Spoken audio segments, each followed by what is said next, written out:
বর্তমান অন্তর্বর্তীকালীন সরকারের যে প্রধান ম্যান্ডেট নির্বাচনের সময়সীমা ঘোষণা, সেই ঘোষণা দিয়েছেন এবং এই ঘোষণাকে আমরা স্বতঃস্ফূর্তভাবে স্বাগত জানাচ্ছি।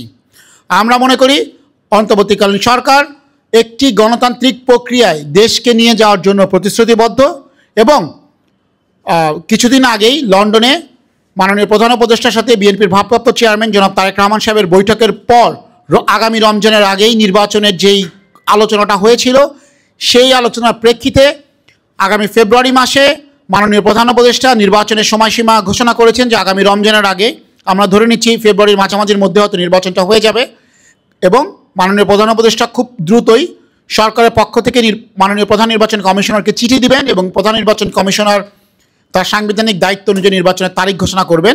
আমরা এই ঘোষণায় আশান্বিত। নির্বাচন নিয়ে যে সংশয় ছিল, যে দোদুল্যমানতা ছিল, সেটা এই ঘোষণার মাধ্যমে কেটে গিয়েছে।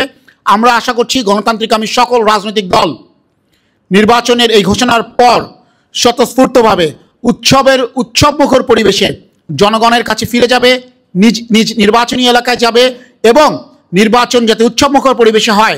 গত 17টি বছর ধরে আমরা যারা ভোট দিতে পারিনি, দেশের মানুষজন যে এই গণতান্ত্রিক অধিকার, ভোটাধিকার থেকে বঞ্চিত ছিল, সেই ভোটাধিকার যাতে প্রয়োগ করতে পারে সেই বিষয়ে জনগণকে উৎসাহ দিবে, জনগণকে সচেতন করবে এবং একটি উৎসবমুখর পরিবেশে দেশের ইতিহাসের অন্যতম সুন্দর, স্বচ্ছ, সুষ্ঠু একটি নির্বাচন আগামীতে অনুষ্ঠিত হবে, এই প্রত্যাশা রাখছি।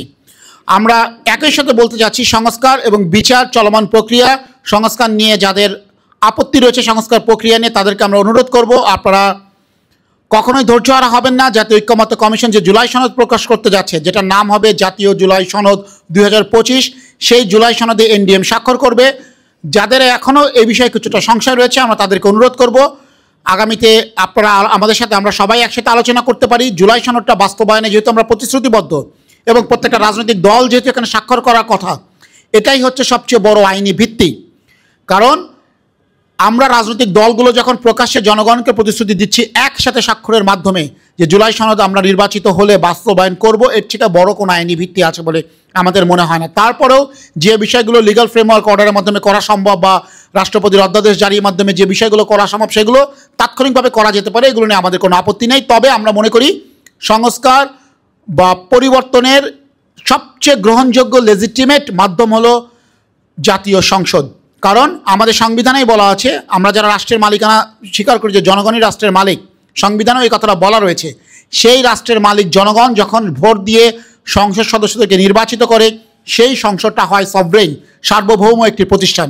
সেই সার্বভৌম প্রতিষ্ঠানটাই আসলে সংস্কার বাস্তবায়ন করতে পারে। সুতরাং সংস্কার প্রক্রিয়া নিয়ে কোনো ধোঁয়াশা রেখে নির্বাচনের পরিবেশ যাতে কেউ ঘোলাটে না করতে পারে, আমরা সেই দিকে সতর্ক দৃষ্টি রাখার জন্য সকলের প্রতি আহ্বান জানাচ্ছি।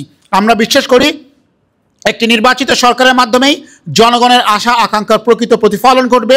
একটি নির্বাচিত সরকার গণতান্ত্রিক প্রক্রিয়ায় দেশকে নিয়ে যাবে এবং সেই যাত্রায় আমরা সকল দল মতের যারা আওয়ামী ফ্যাসিবাদ বিরোধী আন্দোলনে ছিল তাদের সকলকে যেমন আমরা চাই, আমরা আপনাদের গণমাধ্যম বন্ধুদের সহযোগিতা চাই।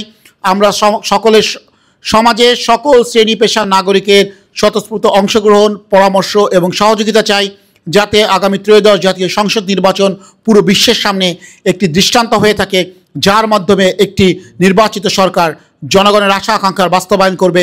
আমাদের জুলাই যোদ্ধাদের যে আত্মত্যাগ, যে রক্তদান, সেটার প্রকৃত আপনার অবদানের যে রক্তদানের ফলে যে প্রতিদান দেওয়া দরকার, প্রকৃত প্রতিদানটা তারা ফিরিয়ে দিতে পারবে সেই নির্বাচিত সরকার এবং জন আকাঙ্ক্ষার বাস্তবায়ন করবে। এই প্রত্যাশা রেখে আজকে আমার বক্তব্য শেষ করছি।